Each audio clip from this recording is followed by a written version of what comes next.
Мына 4 амалды орындасаңыз, диета ұстау қиын болмайды. Ол қандай амал десеңіз, видеоны соңына дейін көріңіз. Сондай-ақ бұл каналда сіздің денсаулығыңызға пайдалы барлық ақпараттар бар. Сондықтан бірден тіркеліп алыңыз.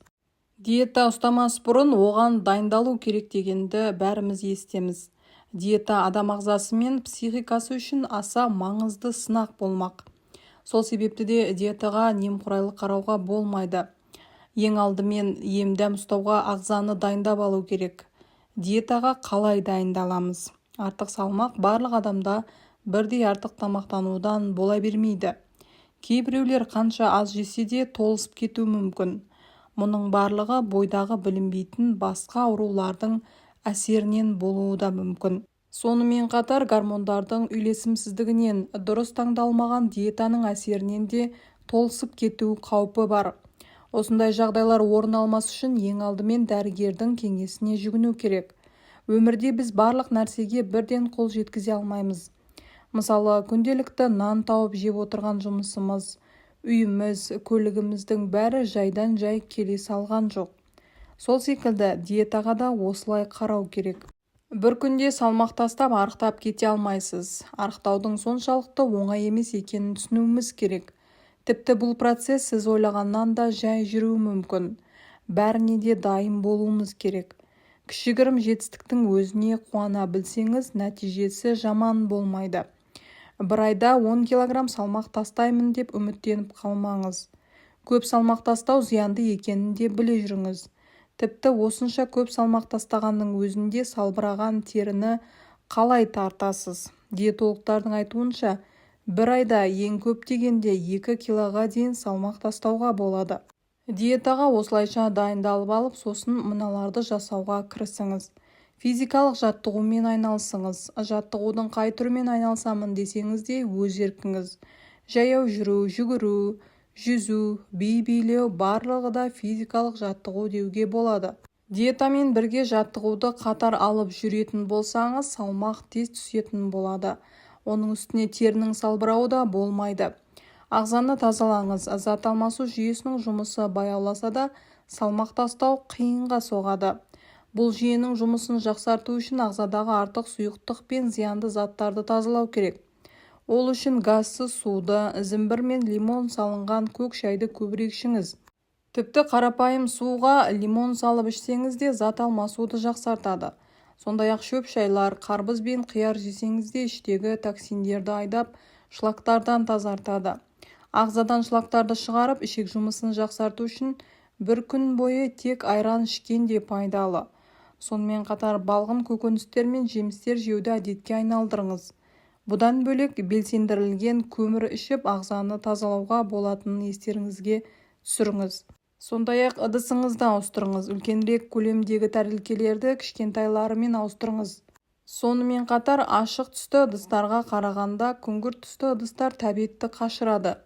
Тамақты асықпай көбірек шайнап жеген дұрыс.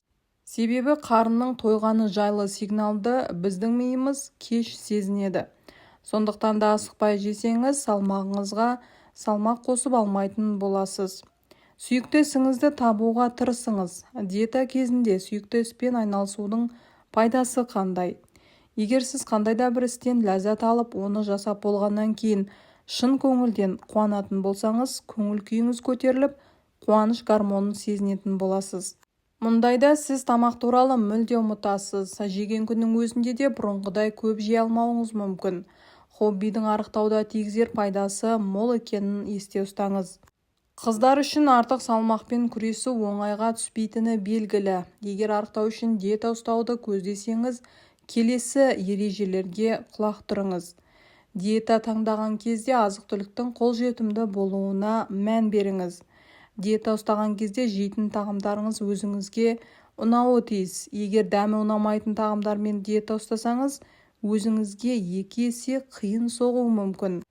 Егер өзіңіз көздеген нәтижеге тезірек қол жеткізгіңіз келсе, мейлінше жылдам дайындалатын диетаны таңдаңыз. Өйткені тағам ұзақ дайындалған сайын сіздің тәбетіңіз де ашыла түседі. Тез арықтауға арналған 10 пайдалы диета. Голливудтық диета жұлдыздар арасында ерекше танымал. 2 аптаға созылатын диетада шамамен 7 келідей салмақ тастауға болатын көрінеді. Бұл диетаның басты ерекшелігі ас мәзірінен нанды мүлдем алып тастап, қант пен тұз, майдың көлемін қадағалауда. Сондай-ақ орамам жапырақ, яғни капуста диетасы да өте пайдалы. 7 күннің ішінде 5 кило салмақ тастауға мүмкіндік береді. Мұндағы ас мәзірінде тағамдар өте дәмді, алайда бірде-бір тағамға май қосылмаған. Жапондық диета арқылы 2 аптаның ішінде 8 келі салмақ тастай аласыз. Бұл диетада кіл-теңіз тағамдары қолданылады. Сондай-ақ барлық дерлік тағамның тұзы жоқ. Сондай-ақ бразилиялық диета арқылы 7 күннің ішінде 4 кило салмақ тастауға болады. Мұндағы диетаның негізгісі жеміс-жидектер мен көкөністер. Ал интервалды диета, бұл диета 9 күнге созылады, бірақ 3 күн сайын 3 кезеңнен құралады. Мұндағы басты тағамдар күріш, картоп, көкөніс. Диета кезінде тек таза су ішуге кеңес беріледі. Бұл диета сіздің 8-9 кило салмақ тастауыңызға көмектеседі.